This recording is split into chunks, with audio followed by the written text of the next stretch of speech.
Sadhguru, what is so wrong about praying for one's mother's health that a guru would never see his disciple again? Ramakrishna saying what he said, for Vivekananda he has set different standards.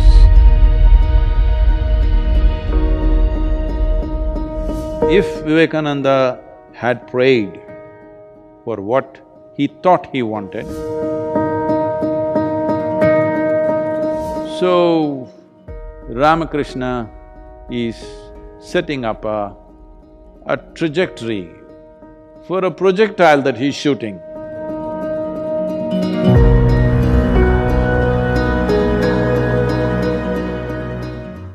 Namaskaram, Sadhguru.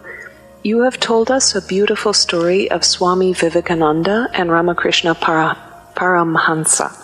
Swami Vivekananda's mother was seriously ill, and Ramakrishna told him that had Vivekananda prayed to Kali for his mother's health, Ramakrishna would never see him again. Sadhguru, what is so wrong about praying for one's mother's health that a guru would never see his disciple again? Now you're exposing how horrible the gurus are.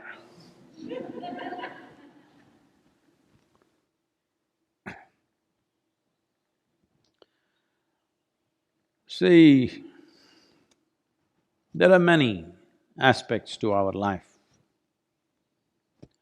Of these many aspects, a guru means, I know that word guru is being used loosely today, management guru, marketing guru and whatever. We are not using the word in that context. When we say a guru, we are talking about someone who is committed to the ultimate nature of who you are.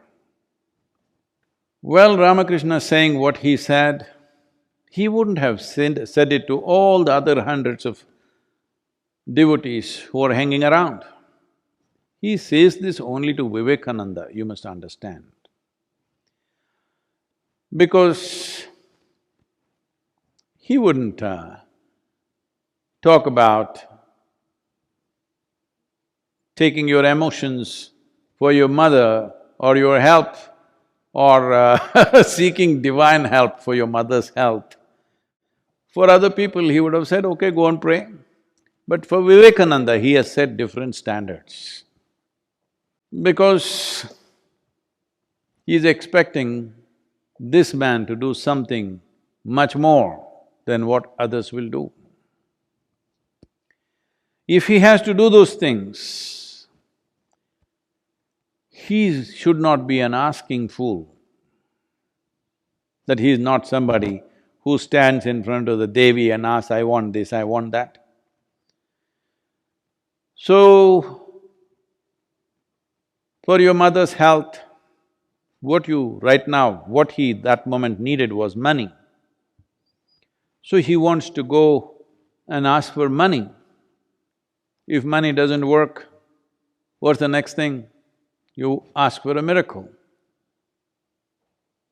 If miracle doesn't work, what is the next thing? You will ask him to raise the dead. Well, Ramakrishna knows the progression of human mind. Initially, you will say, my mother should be healthy, but she fell ill. Then you will say, I should have the money to get her treated. It didn't work. Then you want a miracle. Simply like that, she became well. Didn't work, she died. Then you want to raise the dead. So Ramakrishna, in one moment, he's seeing through this nature. And above all, he is looking at… he's preparing Vivekananda to be his instrument. And he wants a fine instrument, not a crusty one. So, preparing his instrument, is it more important than Vivekananda's mother? This is not one against the other. But see, today even you, here in United States, know who was Ramakrishna's guru. Do you know his father's name? Do you know his mother's name? Do you know his uncle, his brother? You know only his guru's name. Because for Vivekananda, Ramakrishna has become his dharma. he breathes him. But now, social pressure, he is falling back. Should the guru allow him to fall him back or push him forward? This is the question you're asking. Well, if I was Vivekananda, I want to be pushed forward, not fall back upon my emotions. And anyway, if money could save her life, I'm sure Ramakrishna would have provided something. But you're seeking divine help? No, this is something all of you must understand. This has happened a few times around me also, that you initiate somebody into a powerful process, next thing is, they want to help their mother or their uncle or their close cousin, little. They want to make him pass examination because the fool has not studied properly. Or they want him to get a lottery. Or they want him to get miraculously sit up in the bed where he is dying. The moment they do that, they will shatter everything within themselves.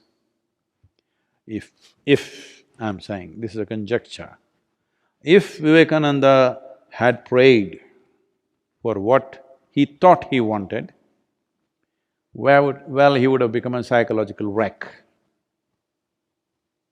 Absolutely. So it's Guru's business to see that that doesn't happen. But 21st century, very hard to make them listen. Vivekananda, 20th century, 19th. 19th century only there was so much trouble. You can imagine my troubles.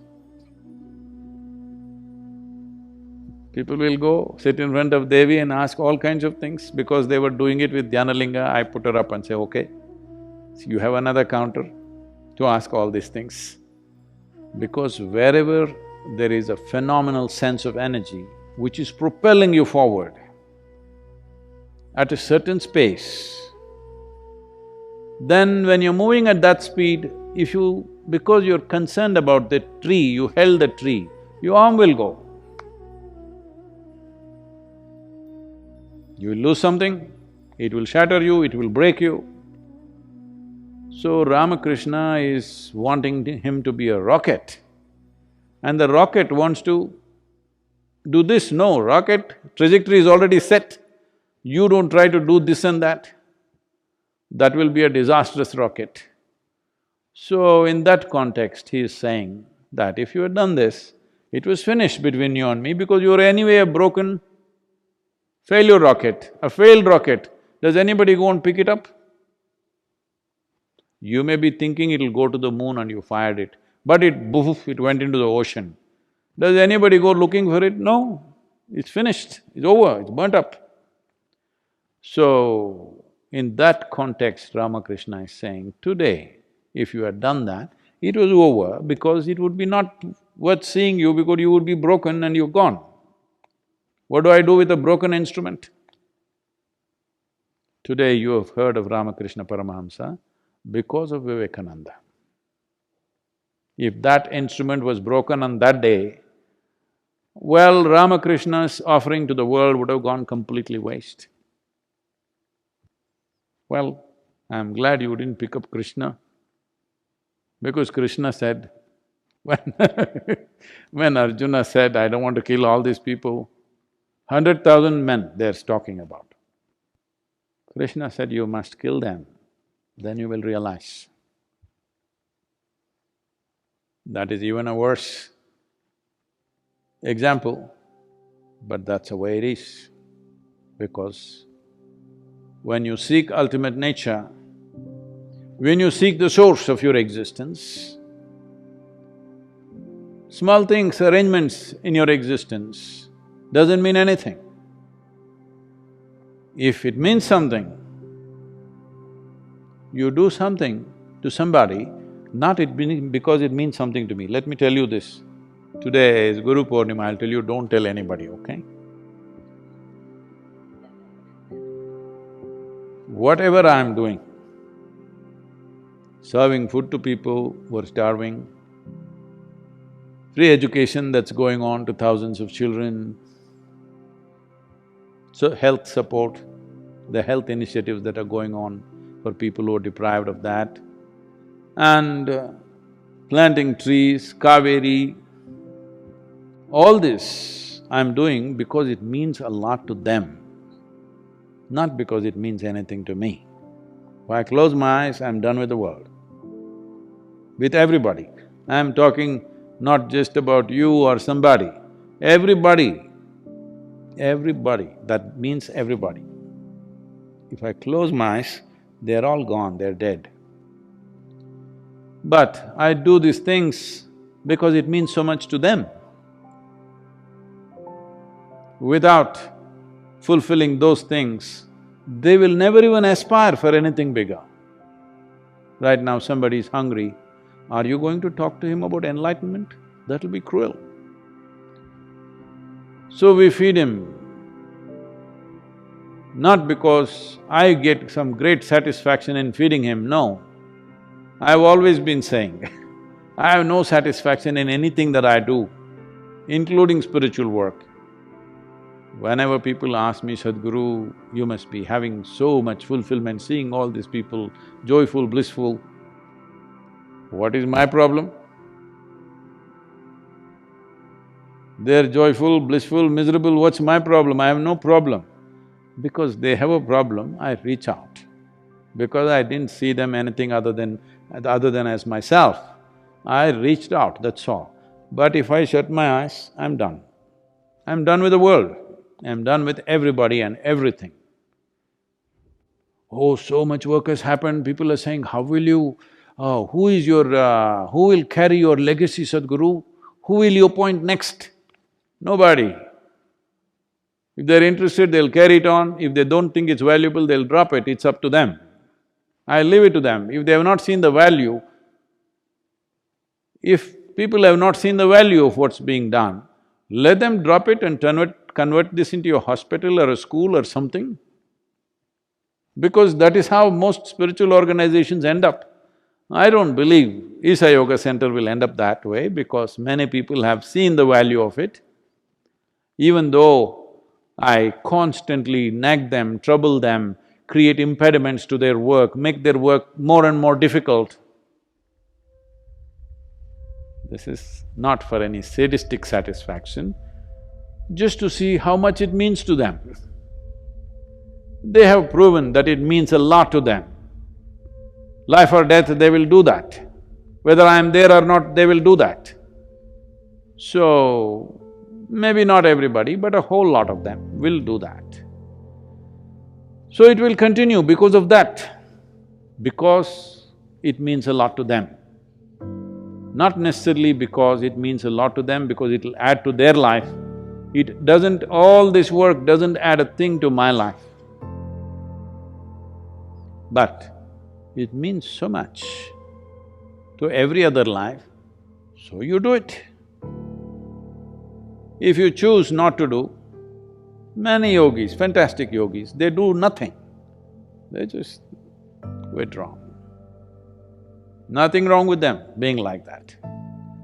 So, Ramakrishna is setting up a trajectory for a projectile that he's shooting. Now this projectile is having a mind of its own, emotions of its own. Now this is dangerous. If you are shooting a rocket to the moon or Mars, if it thinks of Hawaii, Hawaii will be destroyed, for sure. So, this is a different dimension, it should never be judged by your understanding, by your emotions, by your values. This is why I said, when you come in touch with a guru, you can either… if you're using him as an inspiration, this will keep happening because somebody will keep dragging you this way, that way. See, many young boys in the yoga center, they all came determined, but then, the girls were pretty. They got married, nothing wrong. But I'm saying, like this, if you keep going and whatever small needs are taken care of, no problem. But if you change trajectory because small thoughts and emotions change, best we don't empower you. So as I said, I'm not yet in the sunset stage, I will become far more colorful as I go, watch it. But right now, heading that way, it's 4 o'clock in the evening right now, in terms of the day for me.